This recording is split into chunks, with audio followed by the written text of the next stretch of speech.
Hey everyone, and welcome. I'm Suzanne Preble, your behind the scenes host for today's live stream. We're so glad you're here. Whether you're tuning in live or catching a replay, you're in for some expert insights on. Well, hello. We are looking at tax returns and year-to-date financial statements. What can go wrong? I'm Linda Keith from Lenders Online Training. We've got David Stoffaker here as well for you today. And at Lenders Online Training, we do training on tax return analysis and on financial statement analysis. Typically, we don't mix them up, and I'm going to show you why and then how you can get around it anyway. Now, the reason it is important is because unless you're getting audited financial statements, we're often using tax returns as a substitute financial statement, really. We're talking about small to mid-sized businesses, small to mid-sized farming operations, individuals who have complex situations. Maybe they're real estate investors, maybe they're business owners. So you're using the tax returns, and here's the problem. All the way up until actually October of the following year, you may not even have the prior year's tax return. So if you're only using tax returns, you're using 2 and 3 years back. What do? Well, typically we'll take the tax returns we can get, and then we'll ask for financial statements for anything we don't have yet, which could be a full year, but also then the year to date to get us to the September that we are in. And that can cause problems. So on today's session, we're going to talk about the problems of mixing tax returns and financial statements, and also of using year-to-date financial statements. I'm going to give you 4 issues around combining them, and then I'm going to pitch it to David to talk about how he approaches it when he's doing work with small businesses through the Small Business Development Center, which is another area in which he's a senior advisor. So first of all, tax returns and financial statements, mixing them up. One of the problems is that tax returns are often on a cash basis and financial statements are often on accrual basis. You cannot mix those two. Now, in our training, we have a whole session on cash versus accrual, but let me just give you the basic problem here. If I've got cash basis tax returns and I do work in December that I don't get paid for till January, doesn't show up in cash basis, didn't get it yet, doesn't show up the next year accrual basis because I earned it the year before. So we literally lose income dropping through the cracks. The reverse can happen. I might get a deposit on work I'm doing the next year. Cash basis shows up in the year, the cash basis tax return that I got the deposit. Accrual basis shows up again in the year that I actually earned it. Now we're double counting income. It will wash out, admittedly, if beginning in the year and end of the year, your receivables and payables were just the same. So it could wash out, but it may not. And unless we look closely, we won't even see if it did or not. So cash versus accrual basis is one of the major reasons you cannot just average 2 years tax returns and a financial statement, or 2 years tax returns and financial statements through year to date. One problem. Second problem is depreciation. And that might surprise you because for cash flow, we add back depreciation anyway. So why would it matter that tax return depreciation is different than financial statement depreciation? Impressions matter. And if you have a tax return where often we're taking the most depreciation we're allowed to take, often first year depreciation, to minimize taxes, defer taxes really, if that's what you're doing in the tax returns, and then you get financial statements where they're actually doing depreciation based on useful life, we're adding back depreciation doesn't matter, except the impression of the bottom line does.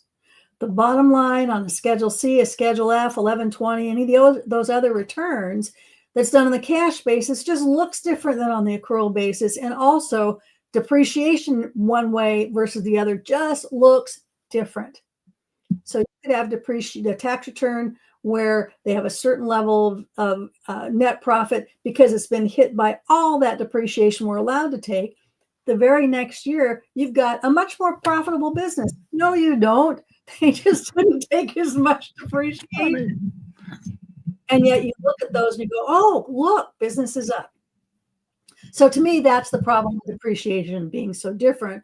when you're comparing tax return to a financial statement for the next year side by side. The impression may be off. Now, this next one relates primarily to those full year financial statements that you're using as a substitute, but you've been using tax returns for the previous year or two. And that is, how much confidence do you have in company prepared financial statements? I mean, QuickBooks is wonderful. You can put any numbers you want in, hit the print button. Oh my gosh, looks like a financial statement, right? So unless you have CPA prepared, preferably CPA reviewed financial statements, I'm not sure that those financial statements are worth the paper they're printed on. I'll give you a specific example. Way a long time ago, when I was in public accounting, I was hired in by a small family-owned business. They wanted me to take a look at their records. They've been doing them themselves. They did a really good job, they thought. Honest as the day is long. This was not an issue of fraud, but these guys had no idea what they were doing. I thought I was in a house of mirrors. I went in, checked that balance sheet, and not a single number on the balance sheet tied back to records. The cash did not tie back to reconciled bank accounts. The inventory did not tie back to a list of things they had that they could sell. The receivables did not tie back to a list of people that actually owed them money. And in fact, this was a manufacturer's rep company. They had a whole fleet of cars, and they always wrote the car payments off right to liability without splitting it liability and interest. I mean, they just didn't know, just did not know. Scary thing, there were some banks relying on those financial statements that they were preparing. It was not fraud, totally honest, but they just didn't know what they were doing. So, manufacturer rep example, confidence in company prepared statements. And in fact, in our financial statement course, we talk a lot about actionable insights and how to tell whether something actually makes sense or not. The fourth one I'm going to kick in on is that issue of year-to-date financial statements. The big problem there is seasonality. If I am a business that has most of my revenue year-end, Christmas and so forth, you can't just take the first 3 months, multiply by 4, and think you've got an annualized number that makes sense. And in fact, David is going to share with you what he does, and what he does is exactly what I do, which is what I love about him. So those are 4 reasons that mixing tax returns and financial statements won't work. Cash versus accrual, different depreciation, lack of confidence in those company prepared statements, and the problem of trying to mix year-to-date financial statements into your analysis. There's some solutions though, and that's why we're going to kick it over to David, who is a senior advisor with a small business development company, not companies, SBDC. Small Business Development Centers. We're across the country. I knew you would help me there too. Awesome. He does that, and he's a senior trainer with us. And so he's got the banking side in his background as well as the training he does with us, and deep understanding of how do you understand a business, what are they doing, what do the financial statements tell you, and how you would approach it if you're using the piece of the puzzle that we focus on in addition to number crunching, and that is, how do you understand that business? How do you understand what they're planning to do next and evaluate that? How can you be a partner with them in being successful? So, David, what would you do? Awesome. Thanks, Linda. Appreciate that. Hey, you remember the fact that I was a banker many, many years ago. So I kind of went through this rigorous thing as a commercial lender, dealt with tax returns and financial statements, working with clients. With the SBDC, I actually work with municipal lending. I'm participating on CDC lending group. So I actually present applications to the group to actually get underwritten. I help banks kind of work with their clients. So I have a deep understanding and appreciation from the tax side as well as the financial statement side. I mean, in most of these cases, the underwriting, what I would say, parameters, they begin with tax returns, right? It's the primary document that most deal with. Why? Because, well, kind of guidelines directive. But I think you mentioned earlier the fact that there's some validity, some type of the fact that it's going to the IRS or some type of connectivity to a CPA. So they feel that there's something there because many times we're not dealing with a reviewed or audited statement. So we need something. So I think to me, and you'll see it when I go forward here, is to me, both statements, documents have a point of relevance. And I quite honestly, I think they're almost equal. I know that there's some inconsistencies maybe with QuickBooks. I'm not going to go deep into that, but I think they have some relevance, and I want to touch a little bit about that. A lot of it has to do with when you think about, well, let me step one first. Whenever I ask for information with clients, or what I recommend bankers to do, is I like them to think about why they ask. What are you looking for? What is the, I would say, what is the client's objective, but what is your objective? Is this just an annual review, which sometimes we do? We may not be particular about all the information we need. Maybe it's a loan request. Maybe it's a timing issue, right? It's midsummer. We still don't have our tax returns. We may have to have those financial statements. So sometimes I always ask is what really is important as to what documents I'm looking at. We talked about cash versus accrual. Not going to touch on that, but that's important. I still believe that the accrual side, most of my tax returns come in cash basis anyways. But the financial statement, most are accrual. And I think the accrual side provides a better, more accurate, I got to be careful when using the accurate, but more accurate picture of the business. That's why I like to have those in all my reviews and that. So I want to touch a little bit on the year-to-date financial statements. Yeah, it is true that if I get tax returns, regardless if they're cash basis or accrual, but if I get tax returns and then I'm going to get financial statements for a year-to-date, if it's for 3 months, is it fair to say that if I just multiply by 4, that's going to give me the likelihood of what it's going to be at the end of the year? I probably think not, right? So yes, I think there's some inconsistency. I've also had bankers say, well, if I get a year-to-date for this year, and if I compare that to a year-to-date last year, how does that work? Well, I think you're getting closer. You can kind of have a little bit of a reference there as to where we are, but are we still going to be there over a 12-month period? That's where my mind always goes. So there is some problems when we're trying to look at a tax return or just a year-to-date numbers that I like to think the importance of the financial statements. So let's go back to the fact of using tax returns. Yes, it's important to do that, right? The sense of validity, the consistency, right? They're standardized. I mean, you feel comfortable with what you're looking at. But what I then go to is the year-to-date, but on a 12-month focus. I like a rolling 12 months. What does it mean? Basically, whatever period that I'm going to ask for financial statements from my client, I'm going to say, hey, can you give me the last 12 months? I just want to see where you are. Because likely there's going to be a correlation between those 12 months to what I think they're going to be on a year-to-year basis. Now, as a SBDC, many times I work with projections for financials with clients. So now I'm actually getting not only the year-to-date, but I like to get into the monthlies. Why? Because there's seasonality. I would say, and I might be a little bit on that issue, I think all businesses are seasonal in some way or another.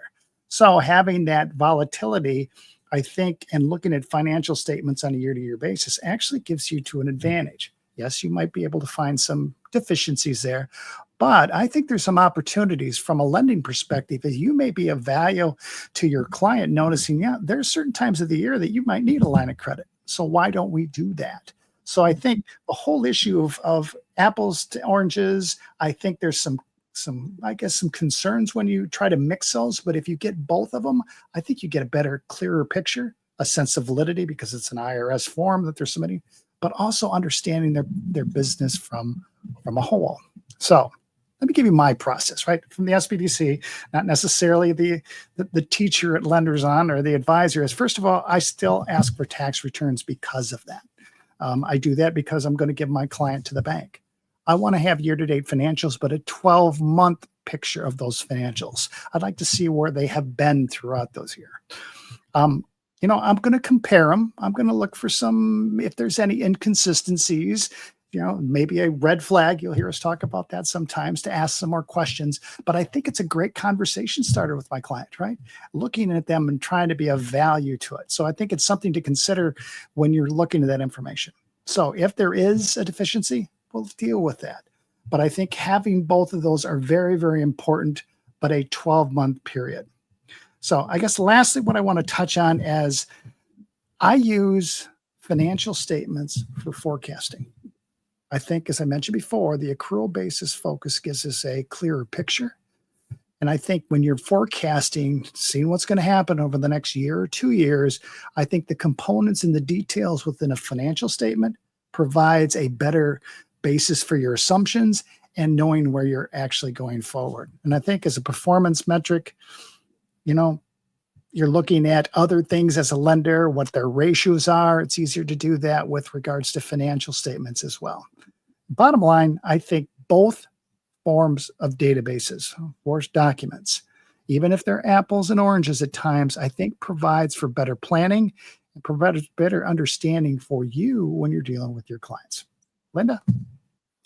You know, as I listen to you, David, I'm thinking there's these levels. There's like, I'm just looking at a loan, just need my cash flow. There is, I'm evaluating a new borrower and really need to understand what they do and what they have been doing and what they're going to be doing. And those require a different deep dive depending on what the needs are. One thing you mentioned that I really appreciate is this idea that this is a conversation starter. For example, if you've got the tax returns and financial statements for the year and the same year and they're different and you're not sure why, ask. If you've got year-to-date financials that are different than the tax return or you're wondering if there's an issue, have the conversation, because it's those conversations that will help us understand the borrower better and also predict what's coming next. One more idea. Often in our classes, we're working with people with less experience. And sometimes those newer lenders and analysts, they're reluctant to have those conversations because they're not sure they understand things well enough. They don't want to trip over their tongue or show how ignorant they are about something by engaging in these conversations with the borrowers. As a longtime borrower myself, longtime business owner of this company, as well as the CFO of my construction company, I regularly had newer folks interviewing me for loans. And I always tell our students, listen, we all were new once too. The fact that you are new to this is not the issue. But what I focus on when I'm talking to lending and credit analysts about how do you ask questions, how do you engage in these conversations, I say ask questions that even an experienced lender would need to ask. Ask updating questions. What's happening now? What is going to happen when you transition the company? So those of you who are managing those folks, helping them with what would those updating kinds of questions be so that they can maintain their confidence, which we work pretty darn hard to build. They can confidently engage in those conversations, but not have their borrower thinking, oh, geez, I'm starting over again. In fact, when I would get an updating question from a new person, I would sigh of relief. I'd just be going, oh, thank goodness they've read the file or they understand a little bit about this. I'm not starting over. Alrighty, folks. Well, that is what we wanted to cover today. The tax returns, financial statements, why you can't just seamlessly put them together, but why you actually probably do need both of those, and that you need to know what's the best approach so that you don't trip yourself up when you are referring to both tax returns and financial statements. By the way, in our next live stream, we're going to celebrate April 15th, Tax Day, as David does focus on the second part of our balance sheet series. This one is Opportunities Hidden in Plain Sight. So we are also happy to have you get in touch with us. We use experts at Lenders Online Training as the email address that you can use when you have questions, you have suggestions on live streams. And here's how you get in touch with us. Suzanne, want to put that slide up for the end?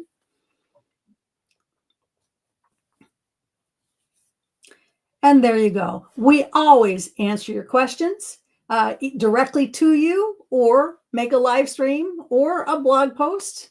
Also, you can see how you can get in touch with us if you'd like to talk about training for your team.